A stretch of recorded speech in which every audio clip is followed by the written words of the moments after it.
Welcome back into the Pig Trail Show and the Hog Soup Report with Kevin McPherson. I'm Jacob Morris. Kevin, Arkansas with a, we'll say, up and down Bahamas experience. 1-2 for the Hogs overall, dropping the last two games. Obviously, Arkansas now sits at 4-3. Maybe some soul searching to do ahead of a big week this week. Well, let's not forget, Jacob, they also departed Fayetteville off a home loss to North Carolina Greensboro, mid-major. And, Eric Musselman had not lost at Bud Walton Arena in non-conference play. Now he's in his fifth year, so that's quite a track record. And we've seen Arkansas teams struggle each season. When you're talking about the last three teams that went to Sweet 16s, two of those went to Elite Eights. Last year's team getting as far as the Sweet 16. A lot of postseason success. But those teams have hit significant snags, and usually it's mid-season or so, late December, early to mid-January. So this will be the first time when you look at him, it's the first Eric Musselman coach team that's had multiple losses in November. 3 losses is the most when you look at all of non-conference play. So that would include December games. And when they played in the Big 12 SEC Challenge, those games were played later in January, late January every year. We know those no longer exist.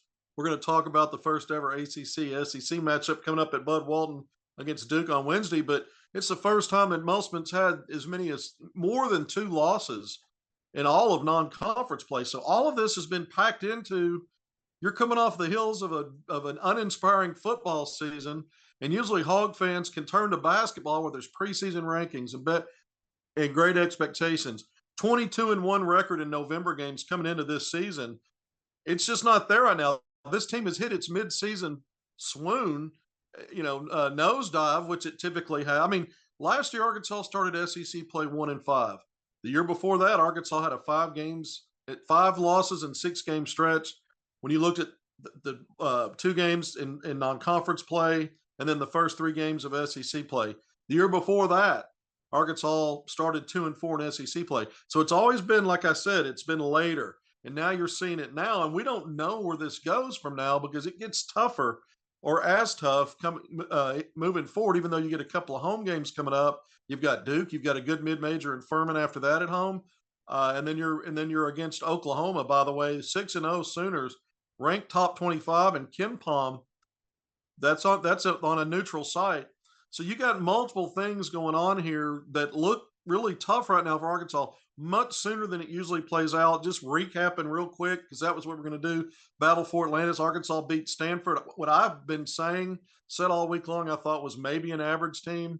Stanford was the only team in that 18 field to go 0-3. They got beat by 20-plus points to Northern Iowa in the 7th place game out of 8 teams. So Arkansas struggled, was kind of lucky to get to overtime, double overtime, won at 77-74. And then the Razorbacks, a tight game against Memphis. Arkansas trailed by 9 against Stanford, double digits against Memphis, loses by 5 to the Tigers. And then a ranked North Carolina team in the 3rd place game in Battle for Atlantis. Arkansas gets beat by 15. Had double-digit deficits in both halves. Arkansas did fight back to take a 3-point lead at halftime. But it's just been bad offense and bad defense, Jacob. Both sides of the ball have been really rough for Arkansas. And, just looking at some of those specifics, no ball movement. When you look at these last 4 games, I mentioned Arkansas went 1-3 and was lucky to get that one over Stanford. Arkansas's got a total of 26 assists on 99 made field goals. That's barely 1 out of 4. And they didn't crack the 10 spot. They didn't get to 10 assists in any of those games. Conversely, 3 of those 4 opponents assisted on more than half their made field goals. So things are coming a lot easier for one team on one end of the floor. And the one common denominator is Arkansas, where the struggles are on that end. And then defensively, this is as bad as I've seen it under Eric Musselman. In KenPom, Arkansas's 55th right now in defensive efficiency. This is a team the last 3 years where it starts on defense from us. 10th, 11th, and 17th place finishes, right now 55. Now, those teams were works in progress defensively. They weren't always that good. But I think they were a little better than this one is, because inside and out, this has been a really not very good team defending. And so it's not just one little area or maybe a couple of tweaks. It seems like a lot of stuff when you look on both sides of it, because on the offensive end, the ball movement is stagnant. And I brought this up to Musselman in the postgame after Greensboro. he didn't necessarily agree with that point, but I think that in that game, Arkansas was foreshadowing what was to come, and now Arkansas is ranked in the 300s in assists per game, near the bottom of the NCAA. So as bad as the defense has been, the offense has kind of been laying an egg too. It's been rough, and you came on here last week and we talked about shot selection being an issue as well, and that reared its ugly head a little bit as well. But now Arkansas turns its attention to another big opponent. It doesn't get any easier, like you talked about. Duke comes into Bud Walton Arena. Tickets again going for about $350 a pop just to get in the building. Currently ranked number 9. We'll see where the Blue Devils are when the AP poll comes out tomorrow. It's a big test, and again, you'll say it over and over again. Not a lot of time for Coach Muss to get this group right with another big showdown coming up. Big showdown. It'll be the first time. It's the 5th matchup between these schools. The series is tied 2-all. It's always had gigantic stakes, usually in the postseason. This will be the first time in this matchup that both teams come in that not both teams coming in won't be ranked. That the one that won't be ranked, we know that's Arkansas. Duke's 5-1. An early setback against Arizona, but knocked off Michigan State's got some good wins already. Ranked 12th in KenPom. This is a good team inside and out, and what we've seen so far are good teams taking advantages of Arkansas's deficiencies at both ends of the floor. Eric Musselman's got to punch some stuff up. If we want to talk about something positive, the freshman Layden Blocker was Yeah. a very nice surprise out. And I say surprise. I've been covering this kid since 8th grade. I always talk about this. It's why I cover players as early as I can, especially ones I start to project as high major at a young age, and maybe Arkansas gets involved when they're local kids. He's always been the kind of guy is scrappy at both ends, fearless, and he's the guy that's been really good in crunch situations throughout his career. He's that guy on the floor that has an impact at both ends when you need to make plays. And I saw that in the Bahamas. I wasn't there, but watching it on TV, and they were playing in the Bahamas. That's what I saw from Layden Blocker. So I think that's a positive. Tremont Mark, after that big 34-point game, at the end of it against Carolina, he gets hurt, taken off on a stretcher, immobilized. They stabilized him and immobilized him and moved him. And testing MRI revealed no damage, and so I'm sure maybe they do more testing. But he was cleared to travel back to the States with the team yesterday. That was their travel day. So if you can get him back, that's a positive. I don't know where there's a lot of other ones. Arkansas is really struggling when you look up and down the lineup. I mean, Trevor Brazile and Devo Davis scoreless in this last game against North Carolina. L. Ellis, who was moved from the starting lineup to playing off the bench, didn't make a field goal. I don't think he scored a point over there. He's really struggled in the lead guard spot where his strength is going finding scoring, but they got other guys doing that. I mentioned the 34 points by Tremont Mark, a brilliant one-on-one game. The ball wasn't moving, and there aren't any helpers coming for easy scores. Everything's really a tough task. We've seen Caleb Battle have some big scoring games. He had another 21-point game over there in this event after having 2 to start the season, back-to-back games when Arkansas jumped out 3-0. But everything's a one-on-one affair. There's not even their scores, the guys that can create shots, they're not using that to set up defenders when help comes, to find someone else for an easy look. It's all really those guys are kind of locked in on the rim. So I was going to try to talk a little positive. I kind of swung it back to some problem areas. Arkansas's got talent. That's the point. They've got guys that can go get baskets. They don't have an offense that's working right now. And then on defense, Musselman's got his work cut out for him. Like you said, it's a quick turnaround against a really good Duke team. Furman's no joke, even though it's a mid-major and 3-3 right now and ranked outside the top 100. But if you have to remember, Furman is in the same league as Greensboro, and Greensboro came in ranked outside the top 100 in KenPom. So you have to understand these teams can rise up and get you even on your home court. And then again, I mentioned that Oklahoma, who has started strong, nothing gets easier for a team that wants to fix things as soon as possible. I mean, Arkansas missed out on 2 quad 1-win opportunities in battle for Atlantis. But right now, even more importantly, the eye test tell you when things are this dysfunctional, yeah, you want to start wrapping some wins, but you got to fix some things first. It's always started on the defensive end for Eric Musselman. So that's where I'm looking. I'm really looking at that end of the floor against Duke. What have they done in short order to help get better there? And then maybe the other pieces around that start to fall into place. Coach Muss was asked after the UNC game, hey, what do you need to fix when you come home? And he took a long pause and he said, too many things to count. So I think that's about where things are at right now, Kevin. But the Duke game, obviously massive in terms of magnitude, even if Arkansas isn't quite where we all expected in terms of polls. And we talked about it a little bit last week, but it serves as a pretty great recruiting tool for Arkansas. Tell us a little bit about the prospects that Arkansas plans on having in attendance and, again, what that tool can do for the Hogs. Well, Arkansas's got at least a couple of priority recruits here in Central Arkansas, three from Central Arkansas area. Well, two from Central Arkansas, or three total, and one from Northwest Arkansas. So let's go through it. Isaiah Sealy, big 32-point game last night, by the way, at the Thanksgiving Hoop Fest down in Dallas Fort Worth against Dallas Carter.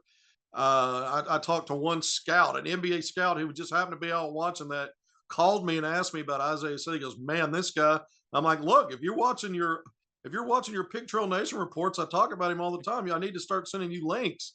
Top 50 nationally, really good player. Top 50 according to ESPN. 6'6" guard out of Springdale, up in your backyard up there, Jacob. Mm-hmm. Right next door to Fayetteville. But Isaiah Sealy told me recently.